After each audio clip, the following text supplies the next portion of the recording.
인천국제공항은 면적 54헥타르로 국내 최대 공항이다. 동시에 이 공항은 세계에서 가장 분주한 공항 중 하나이기도 합니다. 공항은 창립 이래 동북아 내에서 국제 민간 항공 및 물품 운송에 중요한 역할을 담당해왔습니다.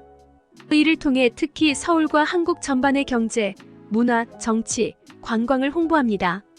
안녕하십니까, 한국수입니다. 인천국제공항 안팎은 이미 어두워졌고 외국인 아이들이 한데 모여서 공포감에 떨며 본인들이 타고 왔던 비행기를 쳐다보며 울고 있습니다.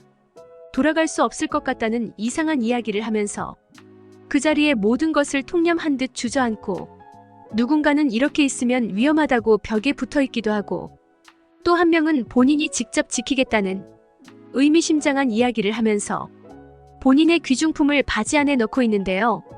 과연 이 학생들 사이에선 무슨 일이 있었길래 이렇게도 이상한 짓을 공항에서 하고 있는지 한번 사연을 보시죠. 안녕하세요. 저는 이탈리아 프라토에 살고 있는 고등학생인 발레리아 니키아렐리라고 합니다. 오늘 제 이야기는 반성의 이야기일 수도 있을 것 같습니다. 여러분들은 혹시 다른 나라를 갔다가 본인의 잘못된 점을 일깨우신 적이 있으신가요? 저는 이번에 그런 경험을 정말 크게 했고 생각이 완전히 바뀌는 계기가 되었습니다. 일단 그 이야기를 하기 위해선 제가 살고 있는 프라토라는 도시를 좀 알아야 되는데요. 이탈리아라고 하면 베네치아나 밀라노, 로마, 나폴리 등 유명 관광 도시를 제외하곤 다른 도시를 잘 모르는 경우가 많은데요. 그런 프라토를 가장 대표하는 인식이 바로 중국 사람입니다. 이탈리아에서 가장 큰 차이나 타운을 갖고 있는 도시는 밀라노가 맞지만 밀라노의 인구 밀도나 유동 인구를 보았을 때 그냥 차이나 타운이 있구나 정도이지만 프라토는 상황이 조금 다르죠. 밀라노나 다른 도시처럼 관광이 주요 산업이 아니고 섬유 산업이 주요 산업이다 보니 외국인이 오고 갈 일은 별로 없는 상황에 밀라노보다 조금 작은 차이나 타운이 형성되면서 많은 노동자들이 중국 사람으로 하게 되었죠. 그렇게 프라토는 전체적인 느낌이 중국과 비슷해지는 느낌을 받을 수 있었던 것 같습니다. 이탈리아 자체도 친중 정서가 어느 정도 있는데 거기에 중국 사람이 많은 프라토는 어떻게 할 수 없을 만큼 뿌리까지 중국 정서가 가득 차 있던 상태고, 그런 분위기가 가득 차 있다 보니 어렸을 적부터 프라토에 학생들은 중국에 대해 좋은 이미지를 강제로 주입받는 상황이 지속되어 오고 있습니다. 저 역시도 얼마 전까지 그랬고요. 우리 학교는 나름 프라토에서 좋은 학교라고 말할 수 있는 학교였고 저학년부터 고학년까지 본인이 원하면 졸업까지 할 수 있는 시스템을 갖고 있습니다. 그러면서 항상 세계사를 배울 때면 중국과 이탈리아의 관계부터 해서 중국의 위대한 점을 가르치는 경우가 많고 항상 강조하는 중국의 모습이 있었습니다. 세계에서 가장 건강한 정신력을 갖고 있고 거짓말을 하지 못해서 항상 손해만 보는 시민의식을 갖고 있고 질서정연한 모습과 항상 엘리트적인 면모를 많이 보인다고 가르칩니다. 그러면서 여러 가지 이야기를 들려주는데 그런 이야기는 정말 말도 안 될 정도로 판타지와 비슷한 이야기였죠. 전쟁을 할 때 전우를 살리기 위해 한 명당 몇 명씩 부상병을 안고 도망쳤다는 이야기나 같이 살고 있는 외국인을 살리기 위해 본인의 재산을 사용해서 수술을 해준다거나 하는 등의 이야기가 상당히 많았죠. 하지만 여기까지는 그럴 수 있다고 생각합니다. 어디나 자기가 좋아하는 것 같은 것을 과장하는 건 인간의 본능일 수도 있다고 생각하는 점도 있으니까요. 그렇다면 다른 쪽으로 문제가 있다는 이야기를 하는 건데요. 바로 혐한과 혐의를 세뇌한다는 겁니다. 선생님들은 왜 그런지 모르겠지만 한국을 정말 싫어하고 증오한다는 게 느껴지는 게 한국을 이야기할 때면 시작할 때 욕설이라고 말할 수 있을 만큼 강하게 표현하고 시작했죠. 한국 사람들은 가족끼리도 사기를 치고 길거리에 사람들이 손에 무언가를 쥐고 다니면 그게 무엇이든 상관없이 다 들고 가버린다고 이야기를 했죠. 어려운 아이들이 너무 많아서 아이들이 돌아다니면서 국어를 하고 그렇게 배우지 못한 사람들이 커서 카페나 해적 같은 것이 된다는 이야기를 했습니다. 지금 나오는 한류도 다 허상이고 형체가 없다고 이야기를 하고 중국의 은혜가 없으면 한국은 이제 무너질 거라는 이야기를 많이 했었습니다. 지금 생각해보면 정말 믿을 수 없는 이야기였지만 10년을 그렇게 듣다 보니까 확인이 안 되는 상황에서 믿을 수밖에 없었죠. 하지만 그런 상황에서도 언제나 정확한 정보를 전하고자 하는 사람은 있었고, 노력을 했지만 항상 목살당하고 무시당하기 일수 있고, 노력을 했지만 항상 목살당하고 무시당하기 일수였고, 이 도시는 답이 없다고 돌아가는 경우가 상당히 많았죠. 그런 저희에게 정말 어이없는 기회가 생기면서 우리 학교 학생들은 중국과 한국의 실체를 알게 되는데요. 학교 개교 100년을 기념해서 처음으로 외국으로 수학여행을 나가기로 했던 거죠. 각 반끼리 목적지는 정하고 위험하지 않은 나라라면, 어지간히 허가가 나오고 부모님의 허락만 떨어지면 모두가 갈 수 있게 되었던 거죠. 그렇게 우리 반은 선생님의 추천으로 중국의 상하이로 가기로 했고, 우리는 그렇게 위대한 중국을 방문한다는 생각에 모두가 설레었고, 짐을 하고 출발 날짜가 드디어 되었죠. 짐을 싸고 출발 날짜가 드디어 되었죠. 학생들 모두가 처음 타는 비행기에 눈이 초롱초롱해졌고, 위대한 중국에 대한 환상은 극에 달하고 있는 상황이었습니다. 그렇게 중국에 도착을 하고 우리는 엄청나게 당황했습니다. 우리를 반겨주는 사람들의 모습이 너무나 이질적이었으니까 말이죠. 습기가 가득하고 더운 날씨에 사람들은 정신을 놓은 것인지 상의를 벗고 있는 남자들이 너무나 많았고, 여자들은 무엇을 숭배하는 것인지 큰 소리로 무언가를 찾는 듯한 모션을 많이 보여줬죠. 그리고 코를 쏘는 듯한 기분 나쁜 냄새들이 사람에게서 나고 있던 거죠. 위대한 사람들이라 우리들이 이해 못하는 모습이 있는 걸까요? 아니면 무언가 잘못된 걸까요? 지금 눈앞에 보이는 모습은 굳이 따지자면 선생님들이 말하는 한국의 모습에 더 가까운 듯한 느낌이었습니다. 그런 것을 저희만 느낀 것은 아닌 건지 선생님도 상당히 불안한 눈빛을 하고 있었는데요. 그렇게 우리는 호텔로 갔고, 아이들은 모두가 불만을 이해하기 시작했죠. 하지만 선생님은 그런 저희를 혼내시고 무조건 믿어야 된다고 강조를 하기 시작했습니다. 억지로 하는 게 눈에 보이기 시작한 거죠. 우리는 지옥의 3일을 지내고 다시 이탈리아로 향하는 비행기에 올라타게 되었습니다. 모두가 중국은 사람이 사는 곳이 아닌 것 같다는 이야기를 하면서 눈도 나빠지고 귀도 나빠진 것 같다. 3일간 먹은 밥으로 속까지 안 좋아진 것 같아서 빨리 이탈리아로 돌아가고 싶다는 이야기를 하고 있었죠. 그 순간 이번 여행에 믿을 수 없는 일이 생겼는데요. 비행기 엔진 문제로 인해 가장 가까운 공항으로 회항을 한다는 방송이 나오고, 우린 인천공항으로 긴급 착륙을 하게 되었고, 하루 동안 인천에서 있어야 되는 상황이 만들어졌죠. 당연히 정식 입국은 아니라서 공항 밖을 나갈 순 없었죠. 그렇게 우리는 두려움에 떨면서 한국의 공항을 들어가게 되었죠. 우리가 알고 있는 대로면 한국의 공항은 제대로 무언가 형성이 되어 있으면 안 되는데, 도착한 인천공항은 지구에 있는 공항이 아닌 것 같은 느낌이었습니다. 어디 나라를 가도 이렇게나 발전적일 수 있을까 같은 느낌이었죠. 자판기와 기계들까지 전부 다 새로운 문물이었고, 냄새마저 관리를 하는 것인지 향기까지 나더군요.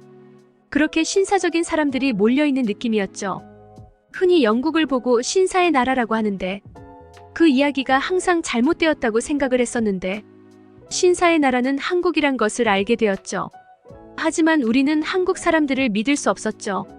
누군가는 지갑이나 귀중품을 바지 안에 속옷에 넣어두고 있었고, 뒤에서 무슨 일이 생길지 모른다며 벽에 붙어서 다니는 친구들까지 있었습니다. 그런 모습이 귀여웠는지 많은 승무원과 공항 직원들은 우리를 보면서 웃었고, 기체 고장이라고 해서 많이 놀랐을 텐데 편히 쉬라고 자리를 마련해 주었죠.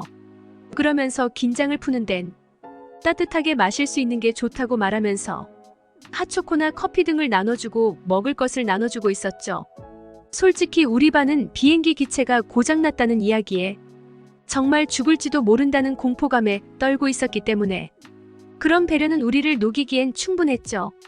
그렇게 많은 직원들과 많은 이야기를 나누고 있었는데, 나중에 우리는 이상한 것을 느꼈습니다. 소통을 하는데 하나도 불편함이 없다는 것이었죠.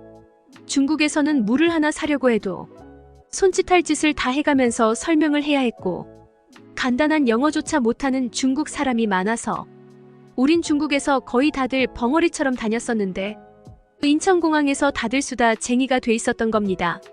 3일간 못했던 이야기를 털어내듯이 말이죠. 누구는 중국에 대해 불만을 이야기하고 있고 누구는 먹고 싶은 것을 이야기하고 말이죠. 그런 저희의 행동이 재미있었는지 더해보라면서 계속 웃으면서 받아주는 직원들이 상당히 따뜻한 사람이라는 걸 알 수 있었죠. 그렇게 잘 받아주다 보니 애들이 흥분을 하게 되면서 어쩌다 보니 중국에 대한 비난을 하게 되었는데 거기서 한국 사람들의 인격을 알 수 있는 일이 생겼죠. 원색적인 비난은 결국 돌고 돌아 본인들에게 돌아오는 것이니 혼자 느낀 것을 굳이 흥분한다고 여기저기 말하고 다니면 안 된다고 아이들에게 교육을 시켜주고 있었죠. 항상 원색적인 비난을 하는 우리 학교의 선생님들과는 너무나 비교가 되는 모습이었고 그런 모습에 많은 것을 배울 수 있었죠. 그 순간 역사에 대한 이야기도 많이 해주는데 알고 있는 지식이나 상식이 우리 선생님들보다 훨씬 더 깊이가 있었고 훨씬 더 상세하게 이야기를 해주셨죠. 중국의 만행이나 일본의 만행을 그리고 한국의 장점과 단점까지 처음 말한 것처럼 본인들의 것을 말할 때 과장을 하고 안 좋은 점을 숨길 만도 한데 그런 것을 숨기지 않고 마이너스 정확히 이야기하는 것이 너무나 당황스러울 정도로 멋있는 모습이라고 생각을 했죠. 우리는 그렇게 말해주는 모습을 곧대로 믿을 수 없다고 이야기했지만 믿을 필요는 없지만 굳이 안 좋게 생각할 필요는 없다고 웃으면서 우리를 관리해 주시는데 너무나 젠틀하고 멋있는 모습이죠. 그러면서 식당에서 한식을 시켜서 먹을 수 있게 주문을 해주셨는데 그 한식은 지금까지 제가 먹어본 음식 중에 가장 따뜻하고 맛있는 음식이었죠. 그때서야 밖으로 보이는 한국의 모습은 너무나 좋았습니다. 화려한 불빛과 늦은 시간에도 사람들이 안전함을 느끼는 표정을 짓고 본인들의 짐을 챙겨 밖에 버스를 기다리는 모습. 선생님이 말한 것처럼 소매치기 범죄가 자주 일어난다고 하기엔 사람들이 짐이나 귀중품을 크게 신경을 쓰지 않는다는 게 신기했고 누군가는 공항에 있는 테이블에서 급하게 일을 하다가 화장실이 급했는지 노트북을 그대로 놔두고 화장실을 가는 것을 보곤 정말 기절할 뻔했죠.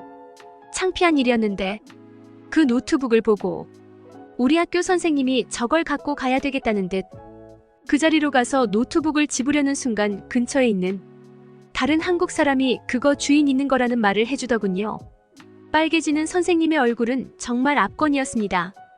그렇게 시간이 조금 지나고 노트북의 주인이 왔을 때 옆 사람은 그 자리를 떠나더군요.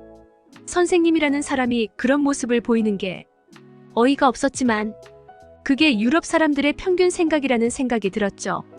사람들은 어딘가에 사람 없이 물건만 있으면 내 직업이랑 상관없이 다 훔치려고 한다는 기조. 우리는 그렇게 따뜻한 한국을 계속 느끼면서 하루를 보냈고 다음날 곧장 이탈리아로 다시 출발할 수 있었습니다.